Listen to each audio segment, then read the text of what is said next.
इसबगोल जैसे कि हमारे घरों में नॉर्मली यूज़ किया जाता है डिफरेंट मेडिकल कंडीशंस के लिए, चाहे आपको डायरिया हो या कॉन्स्टिपेशन हो। ये दो ऐसी कंडीशंस हैं जिनमें कॉमनली हमारे घरों में इसबगोल यूज़ किया जाता है। पर इसके क्या बेनिफिट्स होते हैं इसके अलावा, और क्या आप इसको वेट लॉस के लिए यूज़ कर सकते हो या नहीं कर सकते, या कौन सी ऐसी कंडीशंस हैं जिसमें आपने इसबगोल यूज़ नहीं करना, आपने किस तरह से करना है, डेली बेसिस पे कितने चम्मच आप ले सकते हैं, क्या सर्विंग होनी चाहिए इसकी, और कितने टाइम तक आप यूज़ कर सकते हो, इस सब चीज़ों के बारे में जानने के लिए इस वीडियो को एंड तक देखें।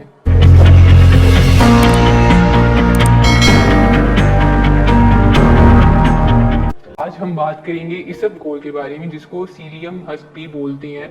अब ये एक ऐसा फाइबर सप्लीमेंट है जो काफ़ी टाइम से हमारे घरों में यूज़ हो रहा है। बेसिकली ज़्यादातर जो यूज़ होता है डायरिया की वजह से या फिर कॉन्स्टिपेशन की वजह से यूज़ होता है।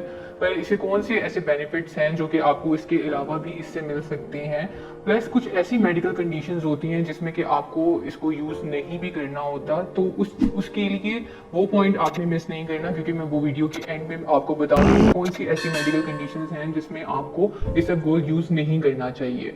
अब आगे जाते हुए हम सबसे पहले बेनिफिट्स की बात करेंगे, तो आपको पता ही होगा कि डायरिया और कॉन्स्टिपेशन में ज़्यादातर ये यूज़ होता है। बेसिकली फाइबर होता है, इसमें सोल्यूबल फाइबर भी होता है और इनसोल्यूबल फाइबर भी होता है। 70% सोल्यूबल फाइबर होता है और 30% इसके अंदर इनसोल्यूबल फाइबर होता है, और यही वजह है कि ये कॉन्स्टिपेशन में भी यूज़ होता है और डायरिया में भी यूज़ होता है। अब बेनिफिट्स इसके जहाँ तक देखे जाएं, तो अगर कोलेस्ट्रॉल हाई है आपका, तो आप उसमें 2 चम्मच अगर डेली बेसिस पे ले रहे हैं तो आपका कोलेस्ट्रॉल जो है वो नॉर्मल रहेगा। और अगर आपका कोलेस्ट्रॉल नॉर्मल है तो अल्टीमेटली आपको जो हार्ट डिजीजेज हैं उसका खतरा कम से कम होगा।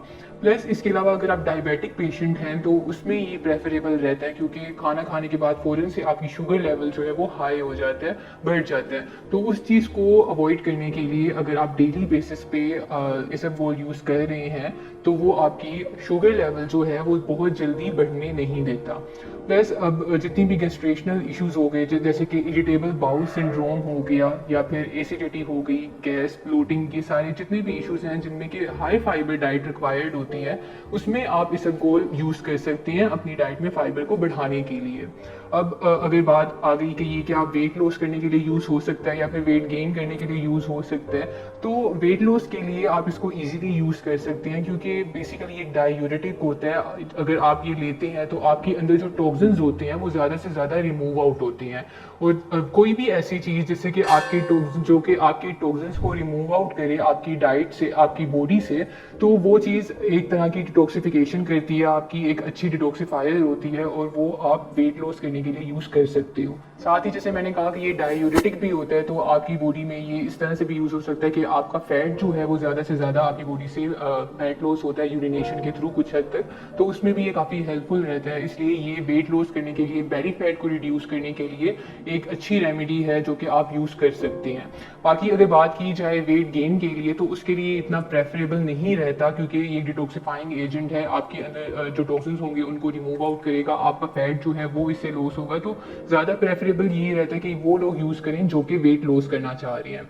अब जैसे कि मैंने वीडियो के स्टार्ट में बताया था कि कुछ ऐसी कंडीशंस होती हैं जो जिनमें कि आपने ये यूज़ नहीं करना, आपने इसकी यूजेज को लिमिट करना है। उसमें सबसे पहले प्रेगनेंसी आ जाती है। वो लेडीज़ जो प्रेग्नेंट हैं उनके लिए ज़्यादा प्रेफरेबल ये रहता है कि वो इसका यूज़ ना करें, इसको अवॉइड करें। प्लस वो लोग जिनको किडनी का इशू है उनके लिए भी यही सेम है कि उन्होंने इसको अवॉइड करना है, इसका यूज़ ज़्यादा नहीं करना, क्योंकि ये डायूरेटिक होता है और किडनी पेशेंट्स के लिए ज़्यादा प्रेफरेबल नहीं रहता।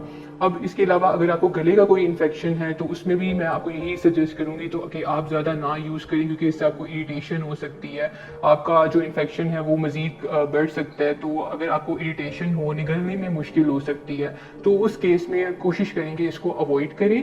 बाकी कुछ मेडिसिन ऐसी होती हैं, कुछ मेडिकल कंडीशंस ऐसी होती हैं जिनमें आपको कोई मेडिसिन वगैरह प्रिस्क्राइब होती हैं। अब वो मेडिसिन आपने इसके साथ ले सकते हैं या नहीं ले सकते, तो उस टाइम पे कोशिश करें कि आप जो मेडिसिन ले रहे हैं वो आप इसबगोल के साथ ना लें। अगर आप डेली बेसिस पे इसबगोल यूज़ कर रहे हैं तो ऑलमोस्ट 2 से 3, 1 से 2 या 2 से 3 घंटे का गैप होना चाहिए आपकी मेडिसिन में और आप जिस टाइम पे इसबगोल ले रही हैं उसमें। या फिर अगर आप कोई सप्लीमेंट्स ले रही हैं, जैसे कि आयरन की सप्लीमेंट्स हो गए, कैल्शियम हो गए, विटामिन डी हो गया, इस तरह के सप्लीमेंट्स को भी आपने इसबगोल के साथ नहीं लेना, क्योंकि इससे जो न्यूट्रिएंट्स होते हैं उसकी एब्जॉर्प्शन जो है वो अफेक्ट हो सकती है, वो सही तरह से आपकी बॉडी में एब्जॉर्ब नहीं होंगे। अब इसके अलावा आप इसकी सर्विंग कितनी होनी चाहिए, आप कितने टाइम तक यूज़ कर सकते हैं, तो उस चीज़ में सबसे पहले तो 2 टेबल स्पून जो हैं आप डेली बेसिस पे यूज़ कर सकते हो। लेकिन अगर आप किसी बच्चे को दे रहे हो तो उस टाइम पे प्रेफरेबल ये रहेगा कि आप 1 टीस्पून उनको दो, तो वो बेहतर है। अब कुछ लोग जो हैं वो डेली बेसिस पे यूज़ करते हैं इसबगोल को कॉन्स्टिपेशन के केस में, कि उनको आसानी हो इससे। लेकिन होता ये है कि अगर आप डेली बेसिस पे कुछ किसी चीज़ को इस्तेमाल करते हो तो आपको उस चीज़ की एडिक्शन हो जाती है, आदत हो जाती है। अब उस चीज़ को आप इस तरह से अवॉइड कर सकते हो कि अगर आप इसबगोल यूज़ कर रहे हो तो कोशिश करें कि 4 से 5 दिन यूज़ करने के बाद आप तकरीबन 15 दिन का गैप दें और फिर दोबारा से आप उसको दोबारा से कंटिन्यू करें 1 हफ्ते तक। इस तरह से बीच में 10 से 15 दिन का आप गैप देंगे तो आपकी बॉडी को आदत नहीं होगी, जिससे कि आपको एडिक्शन नहीं होगी और आप इजीली आगे जाके भी यूज़ कर सकेंगे। अब डिफरेंट कंडीशंस में आप किस तरह से यूज़ कर सकते हैं, अगर आपको डायरिया है तो आपने दही के साथ यूज़ कर सकते हैं या पानी के साथ यूज़ कर सकते हैं। अगर आपको कॉन्स्टिपेशन है तो आपने किसी गर्म चीज़ के साथ यूज़ करना है, जैसे कि गर्म दूध हो गया या फिर गर्म पानी का गिलास हो गया, आप उसमें यूज़ कर सकते हैं। इसके अलावा अगर आपको एसिडिटी है, ब्लोटिंग है, तो आप किसी भी जूस के साथ ले सकते हैं। बाकी अगर आप इस बारे में कुछ भी जानना चाह रहे हैं तो कमेंट्स में आप पूछ सकते हैं।